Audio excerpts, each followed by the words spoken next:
Alors, on a une présentation aujourd'hui. Peut-être revenir à la première diapo. Nous sommes 3 aujourd'hui. Mon nom est Sylvain Michaud. Je suis électromobiliste depuis 2014. Je suis accompagné de Régent Plot, qui lui l'est depuis 2016. Donc, ça fait 6 ans. Et Daniel également, Daniel Desjardins, depuis 6 ans. Donc, depuis 2016. Aujourd'hui, on va faire une mise à jour sur les véhicules électriques. Il y a beaucoup d'informations qui circulent sur les véhicules électriques dans les médias.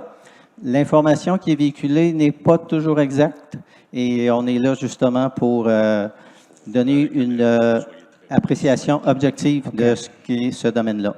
Alors, commençons tout de suite. Prochaine.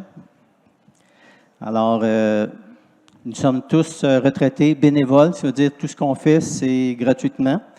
La présentation qu'on va faire va durer environ 40-50 minutes. On va essayer de se tenir à cet horaire-là parce qu'on veut avoir la période de questions qui suit. Puis cette période de questions-là est importante parce qu'on va vraiment s'attaquer à vos préoccupations les plus pressantes. Des questions donc à la fin. Et puis, commençons. Alors, j'avance. Tu peux avancer? Ah, ça avance pas sur... OK. Donc, c'est basé sur notre expérience personnelle. On est vraiment des électromobilistes pour vrai. On n'est pas des représentants de concessionnaires. On n'a rien à vendre. On n'a aucun intérêt financier à faire cette présentation-là. Et c'est principalement axé sur les véhicules électriques de promenade. On ne parlera pas de truck, on ne vous parlera pas de vélo aujourd'hui, même si c'est d'autres véhicules électriques comme tels. Le plan de la présentation, on va parler des types de véhicules électriques, les statistiques, les projections sur les statistiques. On parle des statistiques québécoises. Ensuite de ça, on va parler des incitatifs financiers qui existent au Québec. On tient ça au Québec. Évidemment, il y a des gens ici qui demeurent de l'autre côté de la rivière. On a peut-être des Ontariens avec nous. Mais les incitatifs financiers dont on va parler, c'est ceux qui s'appliquent aux résidents du Québec. On va parler des impacts sur l'autonomie. Ça, c'est un point qui est discuté beaucoup dans les médias, l'autonomie des véhicules électriques. Les bornes de recharge, se démêler dans tout ça. L'impact environnemental des véhicules électriques. Le véhicule électrique comme source d'énergie, ça va peut-être en étonner plusieurs. Et puis des informations utiles en fin de présentation. Suivante.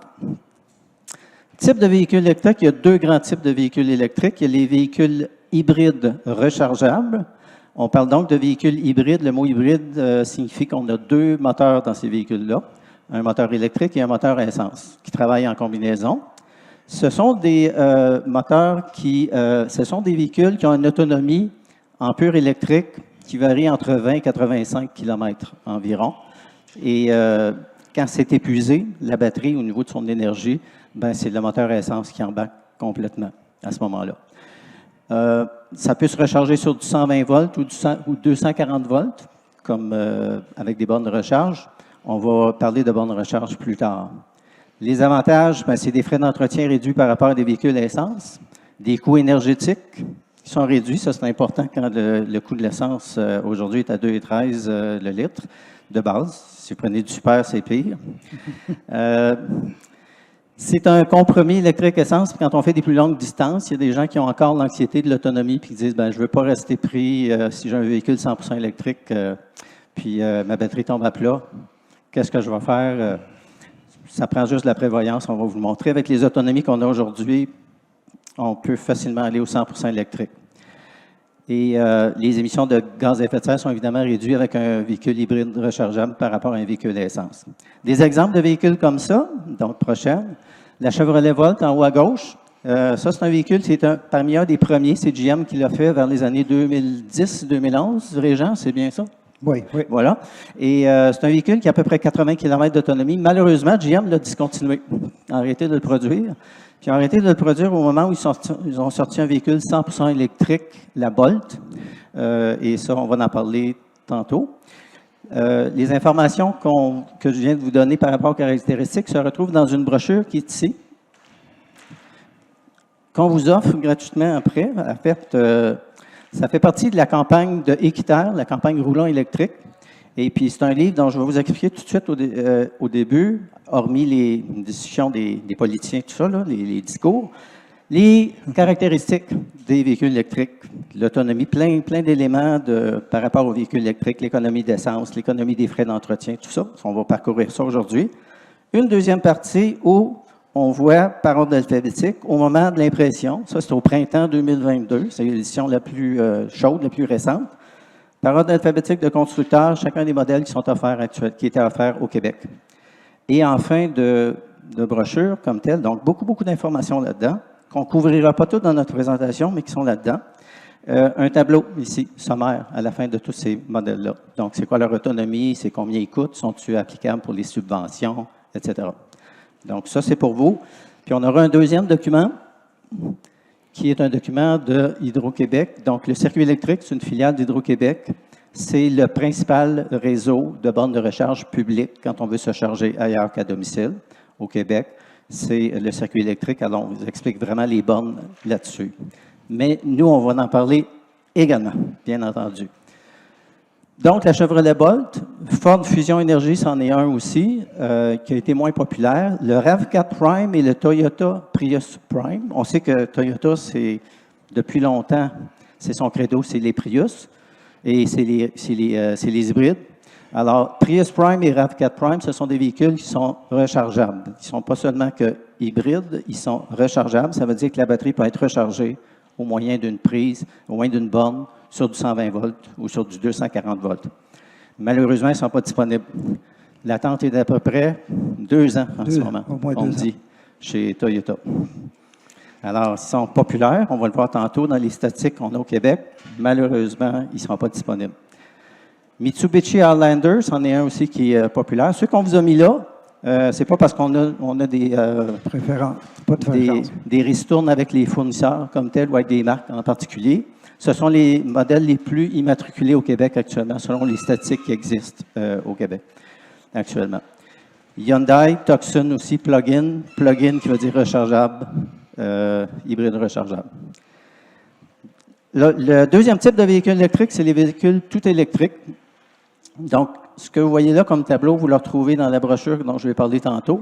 Les véhicules entièrement électriques, ce sont des véhicules qui ne consomment aucun carburant, seulement l'électricité. Donc, c'est la batterie de traction, la batterie qui est sous le véhicule, qui amène l'énergie nécessaire pour déplacer le véhicule, pour réchauffer et climatiser aussi le véhicule. L'autonomie varie, ça dit là-dessus, de 100 à 600 km d'autonomie. La plupart des modèles qui arrivent sur le marché aujourd'hui sont à 400 km d'autonomie et plus. Presque tous les fournisseurs, quand ils sortent un nouveau modèle, c'est ce qu'ils fournissent aujourd'hui, un véhicule qui a au moins 400 km d'autonomie. Ça fait en sorte que ces véhicules-là, ils sont rendus 57 % des véhicules immatriculés au Québec, 43 % sont hybrides rechargeables. Et puis la proportion change progressivement. Donc, de plus en plus, les gens vont vers directement le tout électrique. On pouvait comprendre les gens d'aller à l'hybride rechargeable il y a quelques années, quand les autonomies annoncées des véhicules étaient de 125 km, 175 km avec une batterie. Ce n'est plus ça. Donc, il y a une course pour ça encore. Les constructeurs actuellement, ils veulent toujours donner de plus en plus d'autonomie, mais je peux vous dire par expérience que quand on a 400 ou 500 km d'autonomie qu'un véhicule, là, on s'arrange très bien, puis on n'a pas d'anxiété très rapidement. On peut recharger sur 120 volts, sur 240 volts, mais aussi sur des bornes de recharge rapide à courant continu. Et là, on parle de 50 kW de puissance et plus. Il y a des bornes de 100 kW. Il y a des bornes de Tesla qui vont jusqu'à 250 kW de puissance actuellement. Fait que ça charge vite. C'est pas vite comme un plein d'essence, mais c'est quand même vite. Puis quand on fait un long trajet, bien, c'est quand même important de s'arrêter périodiquement pour se dégourdir les jambes, pour aller aux toilettes, manger, se sustenter. Donc, pendant que ça se fait, la recharge se fait. Donc, on ne perd pas énormément au change avec ça. Les avantages, les frais d'entretien sont très réduits. Les coûts énergétiques sont évidemment réduits parce que là, on parle de s'approvisionner en électricité. Puis au Québec, bien, l'électricité est abondante, est renouvelable, puis est bon marché. Alors, c'est le nirvana, si on veut. C'est un fonctionnement silencieux, sans vibration. Ça, souvent, c'est peu mentionné. Un véhicule électrique, c'est vraiment agréable à conduire, c'est silencieux. Et les vibrations qu'on a avec un moteur à combustion, un moteur à essence, on n'a pas ça avec un véhicule comme ça. Les subventions sont généreuses, puis évidemment, il n'y a pas de gaz à effet de serre qui sont émis par le véhicule parce que c'est simplement l'électricité qui est utilisée pour déplacer le véhicule. Des exemples de véhicules électriques. Chevrolet Bolt, je vous en parlais tantôt, c'est celui qui a été introduit vers 2017, si je ne me trompe pas. Oui, c'est ça. Exact. Et puis, quand Chevrolet a sorti ça, bien, pas longtemps après, ils ont décidé de discontinuer la Volt, parce qu'ils se sont dit les gens vont aller là-dessus. Il y a beaucoup de publicité qui se fait à la télévision par Marie-Lou Wolfe actuellement par la Bolt EV. Ils ont ajouté aussi une Bolt EUV, qui n'est pas illustrée ici, mais qui est un modèle un petit peu plus volumineux que la Bolt EV. Hyundai, que Régent appelle Hyundai, Kona EV, c'est ce qu'il conduit depuis 2019. Nous, on l'a comme deuxième véhicule à domicile depuis cette année. C'est un véhicule qui a 415 km d'autonomie. La Hyundai Ioniq 5, ça vient de sortir, c'est 500 km d'autonomie environ. Très populaire, si vous voulez vous en procurer un, ceux de 2023 sont déjà réservés. On a un gros problème d'approvisionnement au niveau des véhicules électriques actuellement. Tesla Model 3, c'est ce que je conduis depuis 2018. Je suis de ceux qui sont de la toute première génération, qui sont arrivés au Québec en 2018. Et c'est ce que Daniel conduit aussi depuis 2019, si je ne me trompe pas, c'est bien ça. Puis Daniel qui vient de faire un road trip, il vient d'aller à Vancouver, aller-retour avec sa Tesla Model 3. Ça a été compliqué, Daniel? Non. Pas du tout. Daniel, je lui ai prêté ceci pendant qu'il est allé là-bas. Il m'a demandé ça. J'ai perdu le petit bout. OK, on le verra tantôt. Est-ce que ça vous rappelle quelque chose, cette forme-là? L'émission Kiwi des hommes, ça vous rappelle quelque chose? Je donne cet indice-là. Il y a des gens qui appellent ça dans notre milieu la palurde royale. Parce que ça a pas mal la forme d'une palurde royale. Qu'est-ce que c'est? Ça, c'est un adaptateur. En français, on dit adaptateur, pas adapteur, adaptateur. Et puis ça permet à un véhicule Tesla de se brancher sur une borne qui n'est pas une borne Tesla. Parce que Tesla a commencé à faire des véhicules électriques autour des années 2008 environ, la Tesla S 2010-2011, et puis ils ont développé leur propre connecteur. Et puis les superchargers qui s'appellent, c'est les chargeurs de Tesla, on va les voir tantôt, ben ils fonctionnent avec le bout que j'ai ici.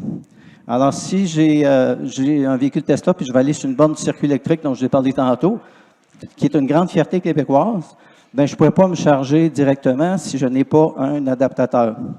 Fait qu'avec le circuit électrique, je vais prendre le pistolet, un des deux pistolets qui est disponible. Je vais le brancher ici. Je vais enlever le T qui est là, par exemple.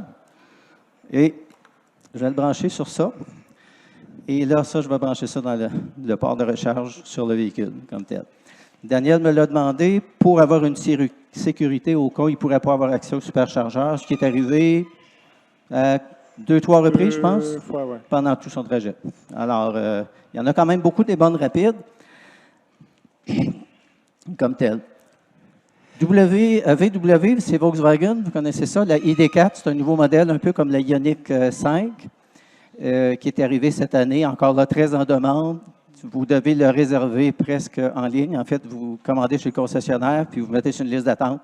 Puis à un moment donné, il arrive, puis s'il n'est pas la couleur, si vous ne l'aimez pas, ben quelqu'un d'autre va le prendre, c'est tout. Puis il y a une demande, là, comme ça, puis il y a une offre, comme ça. Ouais.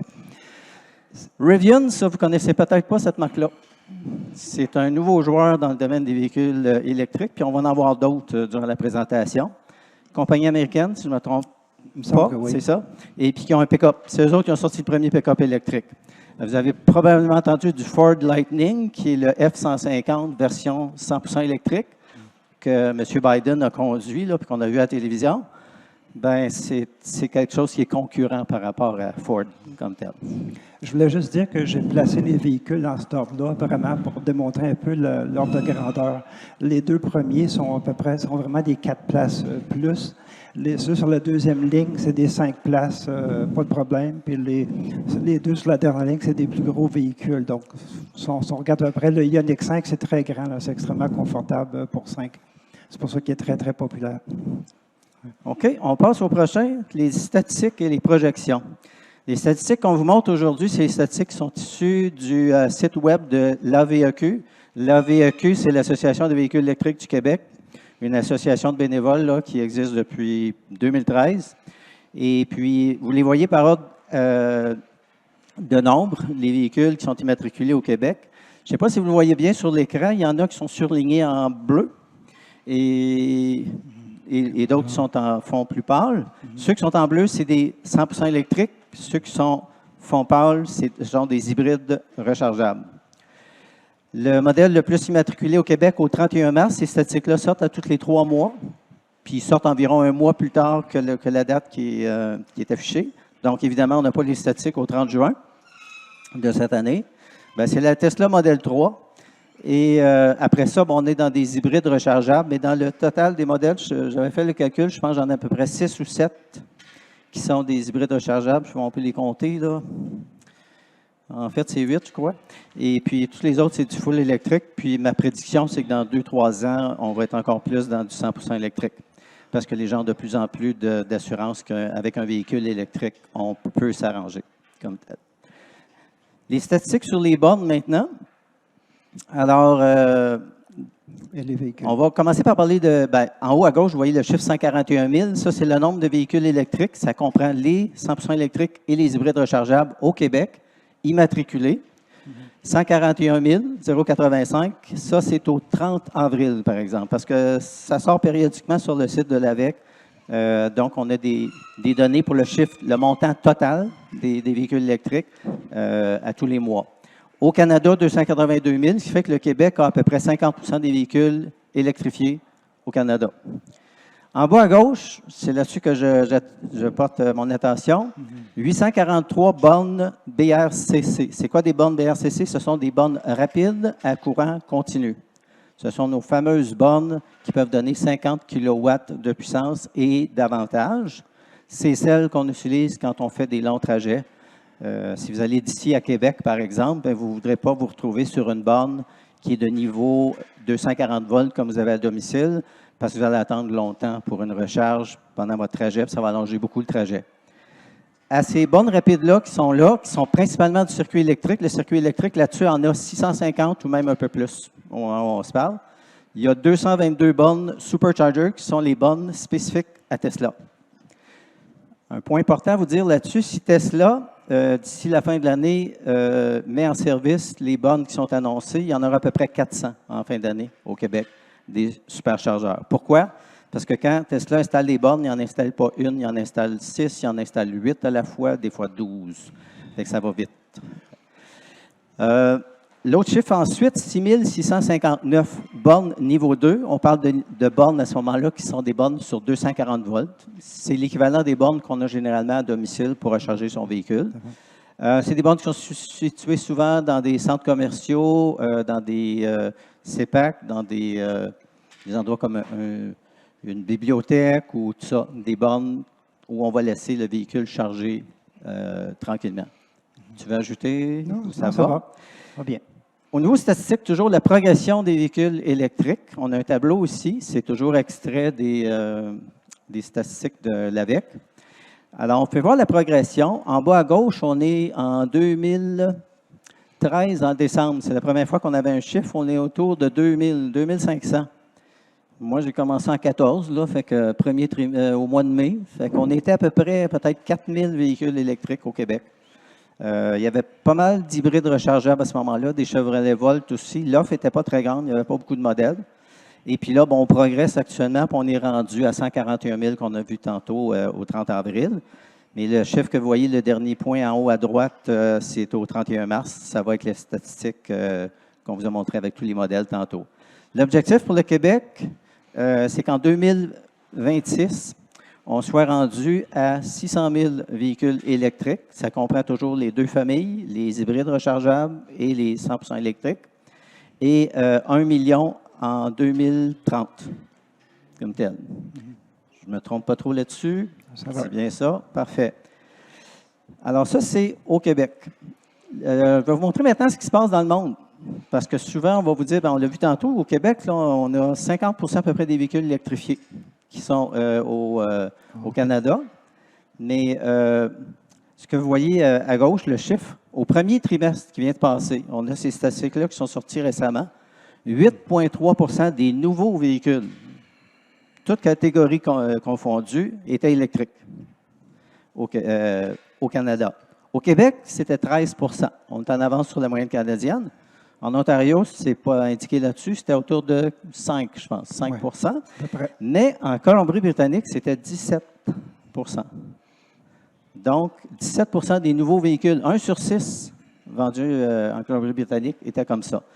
Tu es allé à Vancouver, tu as un fils qui demeure à Vancouver, et vous avez vu plein de véhicules électriques sur la route. C'est vraiment étonnant. Là, on ne peut pas faire un coin de rue sans en rencontrer ou suivre. Là, il y a des Tesla partout. Et les autres marques aussi. C'est tellement agréable de voir ça.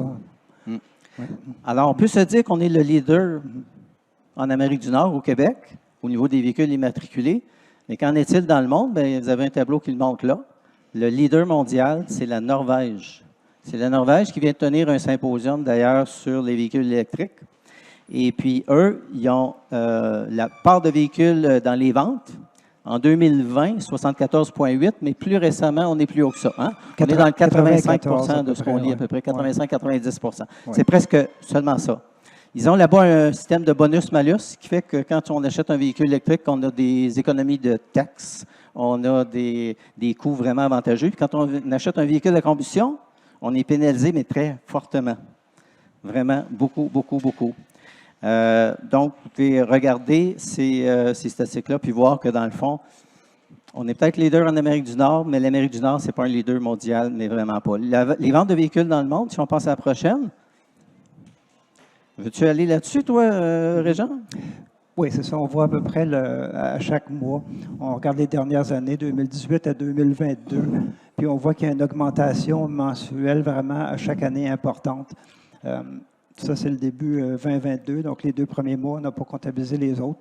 Mais la progression est là. On parle d'un changement exponentiel. Ce n'est pas linéaire.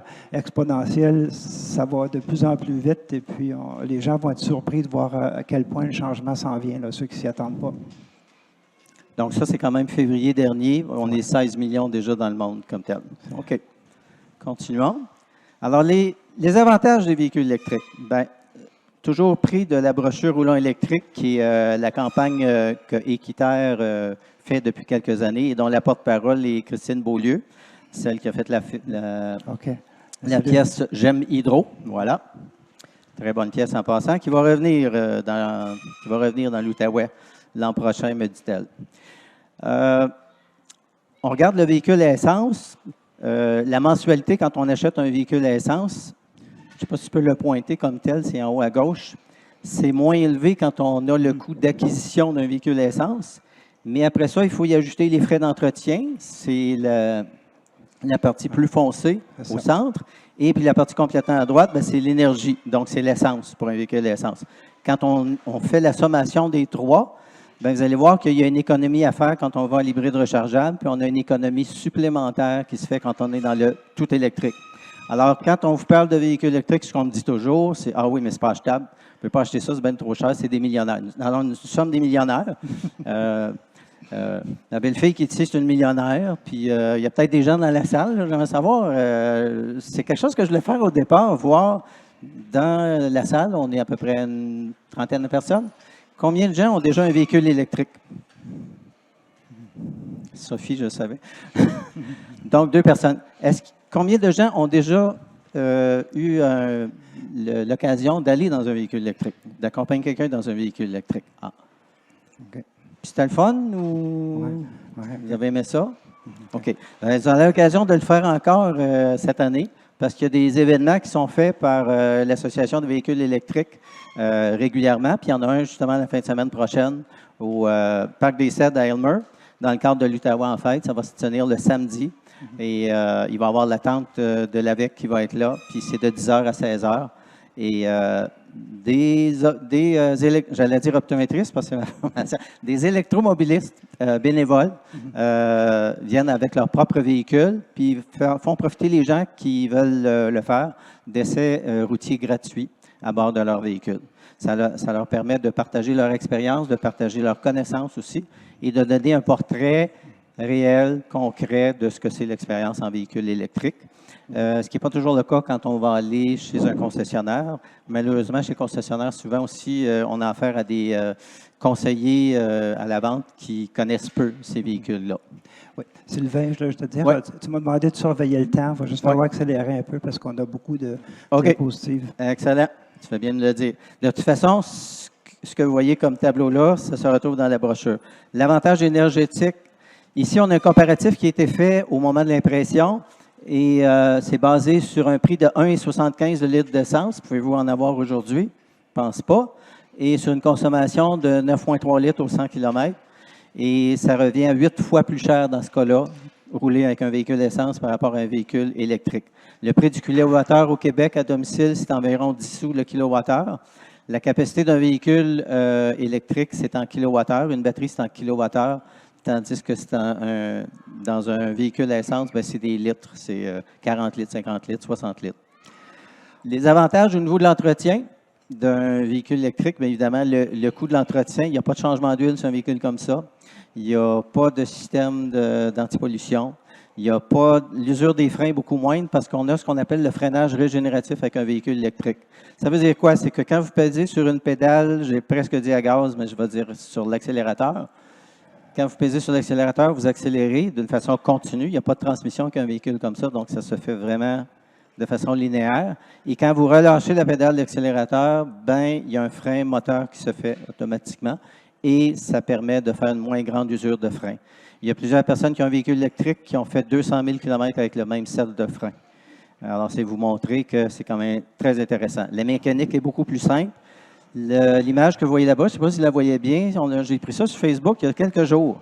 Et ça montre vraiment la différence entre un moteur qui est électrique à gauche et un moteur qui est thermique à droite, donc un moteur à combustion. Il y a beaucoup moins de pièces dans un moteur électrique. Ça démarre toujours l'hiver. C'est comme un interrupteur on-off. Ça démarre automatiquement. Alors, le foie n'empêche pas de démarrer. Donc, le survoltage là, pour un véhicule électrique, on oublie ça. Donc, il y a beaucoup de composantes qui sont absentes, évidemment. Dans les incitatifs financiers, ce qu'on vous montre là, c'est les incitatifs financiers au moment de l'impression. Alors, tous les détails sont dans la brochure, mais au-delà de ça, je vous invite à aller regarder sur le site véhiculeélectrique.gouv.qc.ca pour le Québec et au Canada. Faites une recherche sur Google, vous allez trouver les liens pour ça. Ça change régulièrement.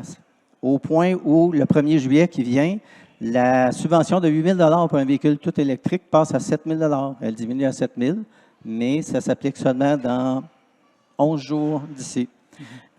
Au Canada, c'est 5 000 $. Il y a des règles pour ça, selon le coût du véhicule. Et ça vient d'être amendé aussi au niveau fédéral. Au niveau fédéral, c'était d'entrer un véhicule de 45 000 $ avec des options pouvant aller jusqu'à 55 000 $. Ça vient d'être augmenté à 55 000 $ à l'entrée pour un 10 000 d'extra jusqu'à 65 000 pour avoir le droit à la subvention. Donc, le Canada a augmenté ses incitatifs d'une certaine façon ou rendu ses critères plus souples. Je voulais juste dire que les rabais s'additionnent. Et puis, c'est mis sur le prix, c'est soustrait du prix du véhicule au concessionnaire. La plupart du temps, Tesla, je ne suis pas certain, mais tous les autres concessionnaires, ils l'enlèvent immédiatement quand on achète le véhicule lors de l'achat. Donc, c'est 13 000 bang qu'on enlève de notre prix. Après qu'il a rajouté les taxes, ben, naturellement, là, c'est à la fin. Oui, ben en fait, c'est le coût d'acquisition. Quand vous avez tout pris vos options, on ajoute les taxes et les subventions arrivent après. Okay. Et non l'inverse. On a une comparaison qui a été faite dans la prochaine slide qui est entre la Bolt, qui est une toute électrique, et une Corolla. Et sur des critères de 20 000 km par année sur 5 ans. C'est habituellement ce qui est utilisé pour les garanties, là, 20 000 km, 1 an. Alors, c'est un comparatif qui a été fait par notre ami Daniel Breton. Daniel Breton, qui est un électromobiliste depuis longtemps. Ça fait longtemps qu'il conduit des hybrides. Il a commencé dans les hybrides non rechargeables à l'époque, en l'an 1999. Alors, ça fait plus de 20 ans. Et puis, il a fait un comparatif à un temps où ses paramètres, c'était que il y avait un véhicule à droite, la Corolla, à 7,1 litres au 100 km. Et puis,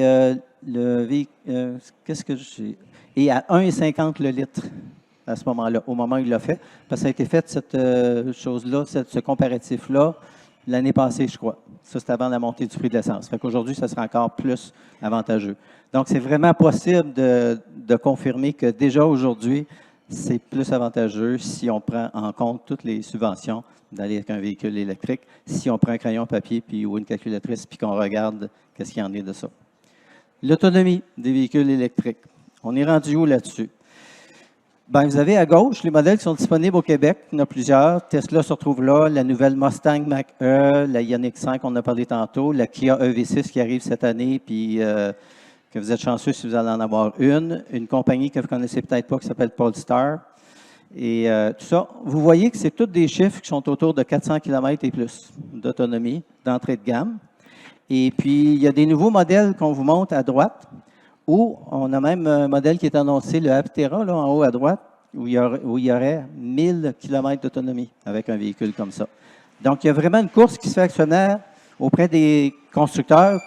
Course, quelque part, que moi, personnellement, je trouve qu'il est un petit peu trop. C'est pas nécessaire. Pour le vivre, là, quand tu as 400 ou 500 km d'autonomie, avec le nombre de bornes de recharge qu'on a actuellement, puis le nombre qui s'ajoute à chaque année, je ne vois pas la nécessité de ça, d'aller à beaucoup plus que ça. Je pense que le prix devrait plutôt diminuer à mesure que le volume de fabrication va augmenter, à mesure qu'il y aura de plus en plus de véhicules. Il y a une catégorie de gens pour qui c'est important, là, les commis voyageurs, des gens qui se déplacent beaucoup, qui ont de la parenté au loin. Pour ces gens-là, c'est important d'avoir l'autonomie. Moi, je suis une de ces personnes-là. Avec le Kona EV, je réussis à aller dans le nord d'Ontario, le nord du Québec, où ma parenté, ça se fait bien maintenant. Mais c'est ça, plus on a de kilomètres, ben, c'est plus rassurant là, pour les gens qui font des grandes distances 100% électriques. Mais pour tout ce qui est régional, ou à 200 km d'ici, 400, c'est en masse. On peut aller à Montréal puis revenir, par exemple, avec une charge. Là, je le fais assez souvent.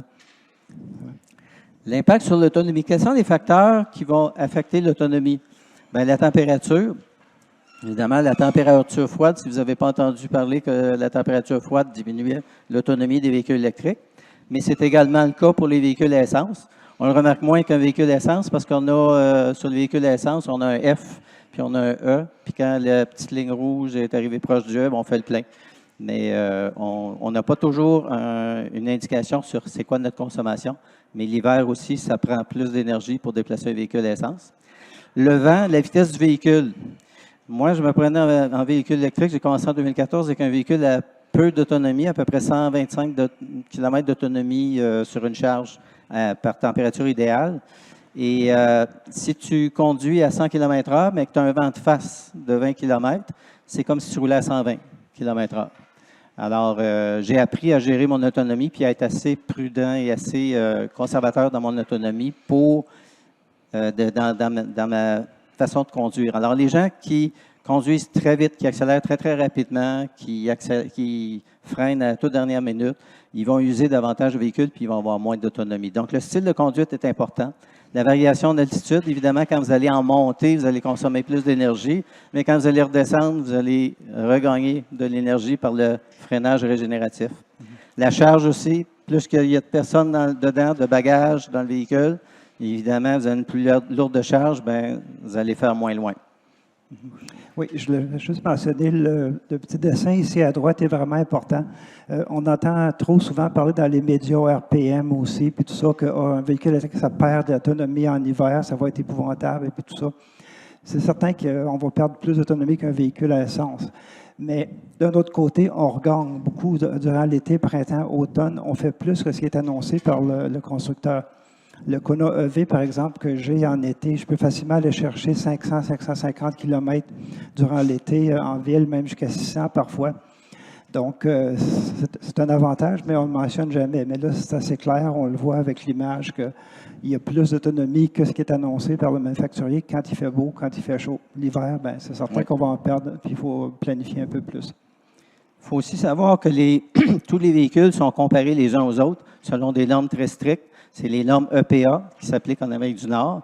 C'est basé sur une conduite 55 en ville, 45 sur la route. Si vous faites beaucoup de trajets qui sont urbains puis que vous roulez sur des routes où c'est 60-70 km maximum, bien, vous allez avoir plus d'autonomie que l'autonomie qui est annoncée, surtout s'il fait plus de 25 puis vous êtes l'été. Si vous faites beaucoup de grandes routes puis que c'est 100 km/h puis que vous ne roulez pas à 100 km/h puis vous faites comme à peu près 99 des gens, vous dépassez la limite, vous allez à 110, 115, 120, Vous ne ferez pas le 415 km si le 415 est annoncé. C'est ça, la Donc, vitesse par rapport à la vitesse, c'est vraiment, vraiment important. On passe aux bornes de recharge. Les bornes de recharge, c'est comme un 2-3, c'est simple comme ça. La borne niveau 1, c'est votre prise domestique. C'est possible de charger un véhicule électrique avec une prise domestique. Malheureusement, ça n'ira pas vite. Ça n'ira pas vite parce que c'est 120 volts. Puis le maximum d'ampères que vous allez avoir, parce qu'un circuit d'une prise comme ça, c'est 15 ampères. Puis on doit en utiliser au maximum 12, 80 %. Vous allez chercher à peu près 1,5 kW ou 1500 watts dans une heure. Bien, si votre batterie a une capacité de 60 kWh, divisez 60 par 1,5, vous allez voir, ça va vous prendre plus qu'une journée pour la recharger avec un véhicule comme ça. Donc, ce que les gens ont généralement à domicile, c'est une borne qu'on appelle destination, une borne de niveau 2.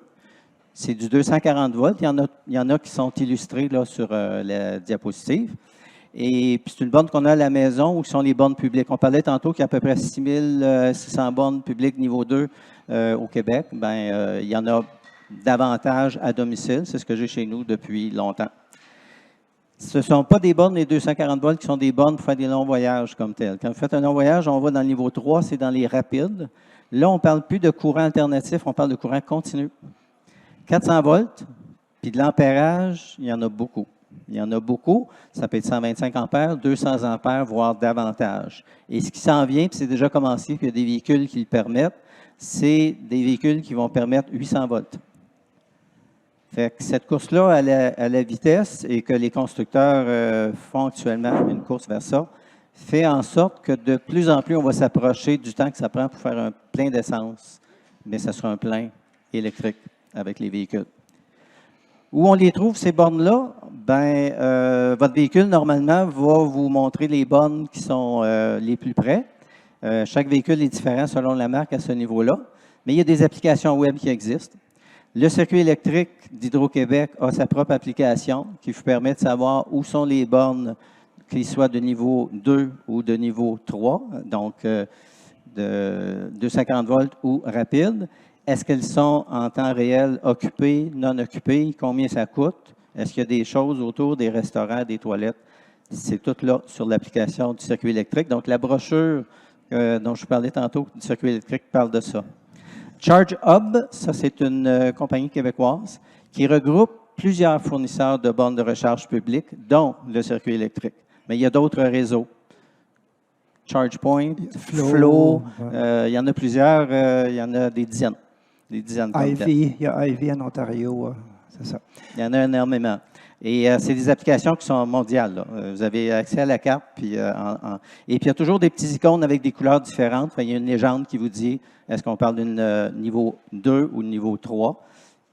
PlugShare, le troisième, le nom PlugShare vient du fait que share, ça veut dire partager.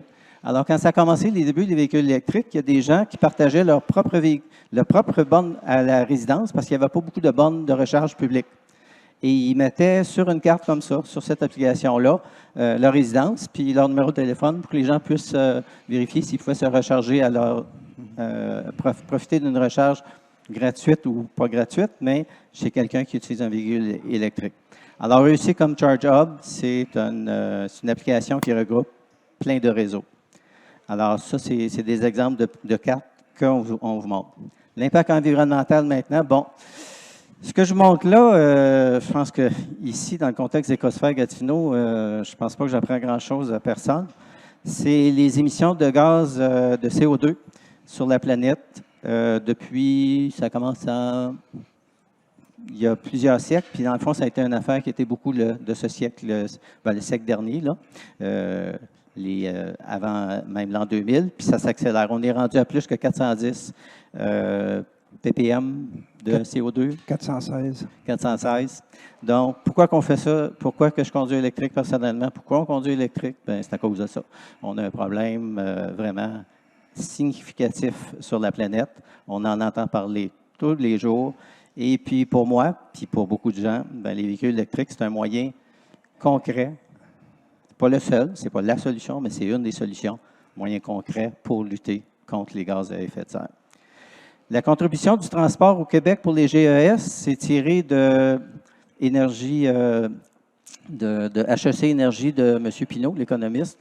Et on voit qu'on entend souvent ce chiffre-là. 43,3 des GES qui ont été mis au Québec, ça vient du secteur des transports. Donc, c'est le gros morceau. C'est l'éléphant dans la pièce. Ça ne veut pas dire qu'il n'y a pas d'autres sources de GES, mais c'en est une très importante, puis il faut s'y attaquer. L'état de l'énergie au Québec, toujours pris de cette étude-là qui vient chaque année par les HEC Montréal. Ce que je voulais montrer là-dessus, c'est que l'énergie au Québec, c'est de l'électricité, mais c'est aussi du gaz naturel, on le sait. Ici, dans la région, c'est gazifère. À Montréal, c'est Énergir. Puis, ça, c'est une statistique pour tout le Québec, mais on n'a pas de statistiques qui sont pour notre région, ici comme telle. Mais il y a quand même beaucoup d'énergie qui vient au niveau du gaz naturel, comme ça, au niveau du Québec, mais c'est plus élevé ici en Outaouais. Puis les produits pétroliers raffinés, évidemment, c'est un gros morceau. La prochaine diapositive vous montre, et j'attire surtout l'attention sur le transport. Le transport, c'est 97 de l'énergie pour se transporter qui vient de produits pétroliers. C'est vraiment petit sur mon écran, raffiné. Donc, tous les hydrocarbures, dans le fond. C'est beau, on passe là-dessus. On compare le véhicule électrique par rapport au véhicule à carburant, à essence. Ça, c'est extrait d'un film. Hein, c'est Régent qui a extrait ça sur le web. Puis, il y a une belle illustration qui monte à gauche un véhicule électrique. Dans ce cas-là, c'est une Tesla. Puis, vous pouvez voir une illustration d'un superchargeur, justement. Puis, l'énergie qui vient de cette électricité-là dans un milieu sobre en carbone, ça vient de panneaux solaires, ça vient de l'éolien, ou ça vient ici, principalement au Québec, de l'hydroélectricité, de nos barrages électriques. À droite, en comparatif, vous avez le véhicule à essence, une illustration des sables bitumineux en haut. À partir du temps où ils sont extraits, il y a aussi, évidemment, la source conventionnelle, mais qu'on voit de moins en moins, ou je pense qu'on ne la voit même plus en Amérique du Nord, où on a vraiment accès au pétrole liquide, comme on a au Moyen-Orient. Ensuite, il faut qu'il soit acheminé, ce pétrole-là, par des camions. Ensuite, il est amené dans une station-service. Alors, tout ça, c'est des dépenses d'énergie tout le temps, puis c'est toujours à travers des hydrocarbures. Donc, il y a vraiment c'est énorme la différence entre ces deux façons de se déplacer.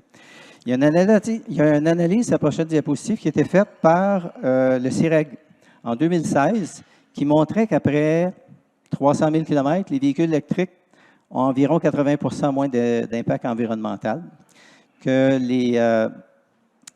même si la construction des véhicules électriques exigeait plus de production de GES pour les produire, notamment au niveau de la batterie, qu'on se reprenait à l'usage et qu'après 85 000 km d'utilisation, les véhicules, on avait récupéré, donc 2 ans en moyenne, la surcharge de production GES, de production des véhicules par rapport à un véhicule. Et puis, on continue à gagner par la suite. OK, il nous reste 7 minutes, Sylvain, pour les prochaines. Donc. Cycle et durée des batteries. Les batteries ont plusieurs vies. La première vie de la batterie de traction, c'est 10 à 15 ans maintenant. Souvent, les gens vous disent « tu vas changer ta batterie dans 5 ans ». Ce n'est pas ce qui se passe actuellement. Si la batterie de traction a suffisamment perdu de capacité à un moment donné pour ne pas être utile par le véhicule, on peut l'utiliser comme batterie stationnaire. Donc, pour être une source d'accumulation d'énergie, pour être une source supplémentaire pour aider à domicile, par exemple, maison. Et puis, on peut recycler enfin, si on a dépassé ça, comme troisième possibilité, un recyclage des matériaux. Il y a une compagnie au Québec, je vous invite, je vous dis le nom, qui s'appelle Lithion, L-I-T-H-I-O-N. Vous rentrez ça dans un moteur de recherche et vous allez voir, c'est une compagnie québécoise qui recycle les matériaux de batterie en fin de vie et qui recycle 98 nous disent-ils, à ce niveau-là. Et vraiment intéressant. Donc, dire que ça va être jeté aux déchets, les véhicules, une fois que la durée de vie de la batterie est terminée, c'est pas vraiment ça. Le véhicule électrique comme source d'énergie, ça, c'est vraiment intéressant. On entendait parler hier monsieur le responsable, le président de Gazifère, puis qui nous disait que lors de pointe l'hiver, Hydro-Québec fournit à peu près 45 000, 46 000 mégawatts et c'est seulement 15 000 en période d'été. Ben là, on s'est supposé d'être en été en ce moment, mais on ne l'est pas. fait plus froid que ça en ce moment. Et qu'est-ce qu'on va faire avec de plus en plus de véhicules électriques? On n'aura pas assez d'énergie. Bien, les fabricants de véhicules électriques y ont déjà pensé. Et il y a déjà des véhicules comme la Ioniq 5 dont on a parlé tantôt, comme la EV6, comme le Ford F-150 Lightning, qui vont permettre d'utiliser l'énergie accumulée dans la batterie et de la restituer, la retourner au réseau fournisseur, que ce soit Hydro-Québec ou un autre. Et à ce moment-là, ben, ils vont avoir un crédit au niveau de leur compte, puis ils vont soulager la demande de Hydro-Québec, par exemple. Donc, en période de pointe, si tu as un véhicule électrique qui a 500 km d'autonomie, puis qu'il est plein à 400 km d'autonomie, il est plein à 80 puis tu n'as pas besoin dans 24-48 heures d'utiliser tant que ça d'énergie, bien, tu peux en envoyer de l'énergie à Hydro-Québec, puis tu aides un peu tout le monde à ne pas avoir de panne. Puis ça évite aussi que Hydro-Québec soit obligé d'acheter de l'électricité sur des marchés étrangers à des prix importants. C'est ça. Et ce véhicule-là, il se recharge, il va rechercher cette énergie-là durant la nuit alors que la demande est moins forte. Donc, on équilibre l'énergie d'Hydro-Québec. C'est ça. Hydro-Québec fait déjà un projet pilote actionnant qui s'appelle ILO à ce sujet-là, avec les Nissan Leaf, notamment. Et avec les bornes heavy-duty, c'est une des marques. Okay. On continue. Oui? Oui, je t'ai porté plusieurs d'entre nous servent déjà de notre véhicule quand il y a des pannes électriques pour alimenter des choses à la maison, télévision, l'audio visuel, les ordinateurs, même les frigidaires, congélateurs. Moi, je fais ça depuis que j'ai mes premiers véhicules électriques durant au moins 4 pannes. Ça nous a dépanné des fois pendant 2 jours de temps pour avoir l'énergie minimale nécessaire pour fonctionner. Ça fait une grosse différence. On n'a pas besoin d'avoir un genre de générateur à essence qui fonctionne en arrière, donc il n'y a pas de pollution. C'est de l'énergie propre qui est disponible pour nous en servir. Et les nouveaux véhicules ont justement des connecteurs qui permettent de se connecter sur la maison. Là, ça s'en vient, on va voir ça de plus en plus, où on a une interface sur la maison dans laquelle on peut brancher directement le véhicule. C'est comme si on chargeait le véhicule, c'est le même principe, pour aller redonner de l'énergie à la maison ou au réseau, comme on disait tout à l'heure. C'est beau. Suivant. Bon, on en parlait un petit peu tantôt, je l'ai évoqué. Alors, les événements régionaux sur les véhicules électriques en 2022, ici en Outaouais, bien, la semaine prochaine au Parc des Serres d'Elmer, 25 juin, de 10h à 16h, nous serons là. Et en compagnie de plusieurs bénévoles qui vont permettre des essais routiers gratuits aux gens qui sont intéressés. Et aussi, on a un kiosque d'information, bien entendu. Le plus gros élément, c'est le deuxième, c'est le Salon du véhicule électrique de l'Outaouais du 23 au 25 septembre, à vos agendas. Au Palais des Congrès de Gatineau, on aura, finalement, un premier salon du véhicule électrique en Outaouais. Régent et moi, et Daniel aussi, nous sommes allés à Saint-Hyacinthe à quelques reprises au salon de Saint-Hyacinthe. Un très beau salon là. On a rencontré l'organisateur. Lui, il va être à sa 6e édition cette année au niveau du salon du véhicule électrique. Puis il a accepté notre demande de venir amener ses pénates ici. Alors, au Palais des Congrès de Gatineau, on aura... vous allez en entendre parler vraiment beaucoup, beaucoup, beaucoup. Et il faut savoir que l'Outaouais, actuellement, au niveau des statistiques, on accuse un retard au niveau de la moyenne québécoise. En nombre absolu, évidemment, on a une population de 290 000 à Gatineau, puis on a à peu près 4 000 véhicules électriques. Mais si on y va en termes relatifs, on n'est même pas dans les 15 premiers, même si on a une ville qui est la 4e en taille en termes de population au Québec. Alors, il y a du rattrapage à faire. Et en fait, la ville qui se distingue davantage, vous allez voir les statistiques de l'AVEC, la ville qui se distingue davantage en Outaouais, est-ce que quelqu'un sait c'est quelle ville? Chelsea, bien c'est ça, vous avez raison, tout à fait. C'est en termes relatifs, évidemment. La population de Chelsea n'est pas celle de Gatineau, mais en pourcentage, c'est la ville qui se distingue. Ici à Gatineau, c'est à peu près entre 1 et 2 du parc d'automobiles. Plus près du 1 que du 2 Chelsea est entre 4 et 5 oui. Et il est vraiment dans les premiers. On arrive pile à notre période de questions, exactement à l'heure. En fait, juste parler de référence, c'est la prochaine. Oui. L'avec.ca, bien ça, c'est le site web de l'Association des véhicules électriques du Québec, donc c'est facile à retenir. L'autre site qu'on vous montre, c'est roulonsélectrique.com. C'est là où vous pouvez avoir un format de brochure en PDF de la brochure qu'on a en version papier ici. Et puis ça, ben, c'est un livre que j'ai ici, qui est le guide pratique de la voiture électrique. Ça a été écrit par M. Daniel Breton.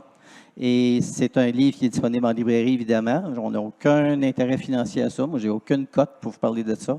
C'est un livre qui est très, très, très intéressant, qui se place dans un coffre à gants et que vous pouvez trouver aussi dans les bibliothèques à Gatineau. Il est disponible également. OK? La disponibilité des véhicules électriques, la demande dépasse fortement la demande par rapport à la disponibilité. On en a parlé tantôt. Une attente de 6 mois à 2 ans ou plus. Je vérifiais pour les Tesla récemment puis sur le site, puis ça change presque à chaque semaine. Et puis, dépendant du modèle, ça va être 3 mois, 4 mois, 6 mois. C'est difficile d'en avoir, vraiment. Bon, ben moi, c'est comme ça qu'on complète. Alors, on est prêt aux questions maintenant du public. Oui, à droite. Oui. Est-ce que tu veux approcher un micro? OK. Bon, je dois vous entendre. On vous entend assez bien. Je pense.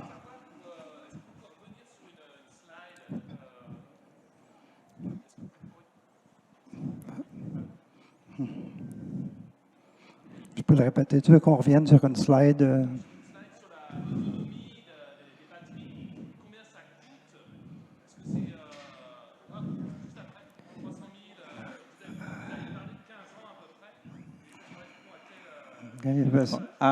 Bonne question. Comment ça coûte une batterie? Il faut bien qu'elle lâche la batterie pour qu'on achète une neuve. C'est arrivé très peu souvent. C'est arrivé très peu souvent. On a très peu de recul avec ça. Les premiers véhicules électriques de masse là, qui sont sortis, tout électrique, Nissan Leaf, on parle de 2011, si je ne me trompe pas. Donc, on est à 11 ans actuellement seulement. Les Tesla, je parlais tantôt 2008-2009. Les premières, ça a été des Roadsters. Les Roadsters, c'est des décapotables, c'est des 2 places, et puis ont été faites à peu près quelques centaines. Donc, avant qu'il y ait vraiment ça a été la Tesla S pour sédan, et puis celle-là est arrivée 2010-2011. Fait que ça, c'était des véhicules qui, oui, étaient pour les millionnaires, si on veut, plus que 100 000 $. Mais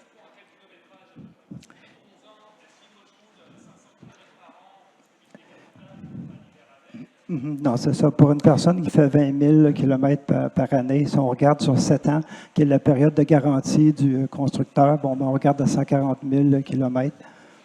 Parce que c'est ça, c'est basé sur une période de temps là, avec la garantie. Tous les constructeurs ont une garantie de 7 ans et en montant pour le groupe motopropulseur électrique. C'est ce que je vous disais. Ce n'est pas arrivé assez souvent pour que les gens puissent en parler. Il y a eu quelques cas de problèmes avec les Nissan Leaf, ça c'est vrai. On vous a dit qu'on vous donnait une information véridique. C'est arrivé dans des États américains comme le Nevada, et où la température est vraiment très haute. On parle de 50 Celsius comme tel. Et puis que les batteries n'aiment pas la chaleur. Donc, des véhicules qui étaient laissés comme ça à la chaleur, puis les batteries ont dû être remplacées. On parle de véhicules qui, à ce moment-là, avaient une capacité de 24 kWh de capacité.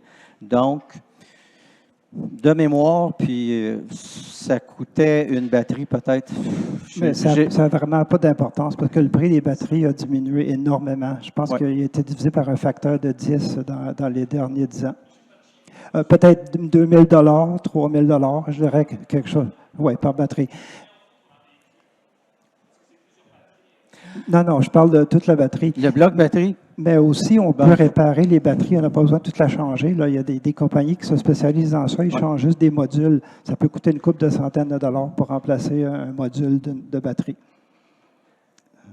Mais encore là, il faut que le véhicule ait perdu suffisamment de capacité ou d'autonomie pour que ça justifie de changer la batterie. Et c'est ça que je vous dis qui n'est pas arrivé de façon... Oui. OK. Oui.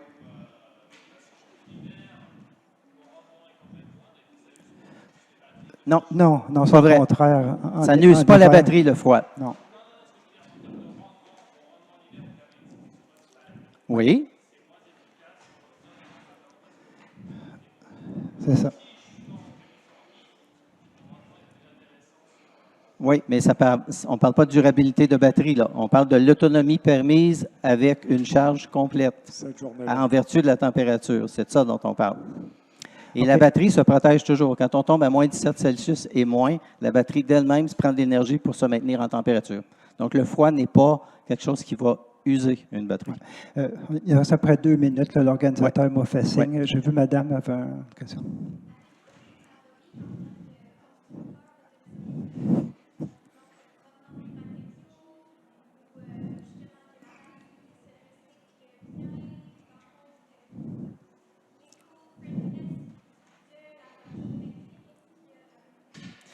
Moi, ce que je vous recommande, c'est la brochure de roulant électrique, où là, vous pouvez les comparer, les modèles.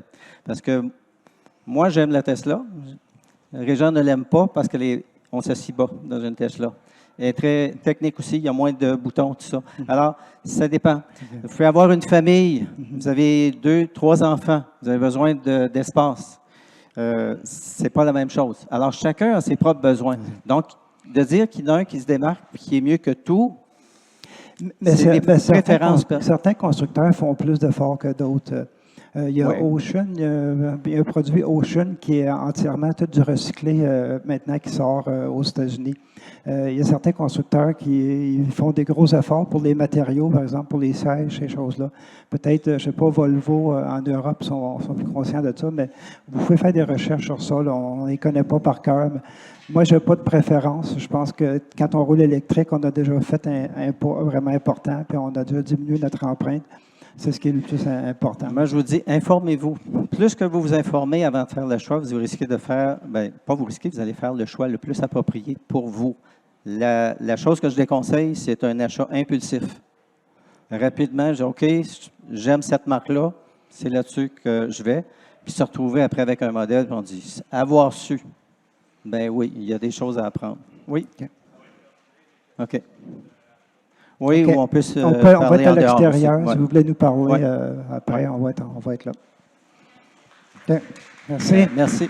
Okay.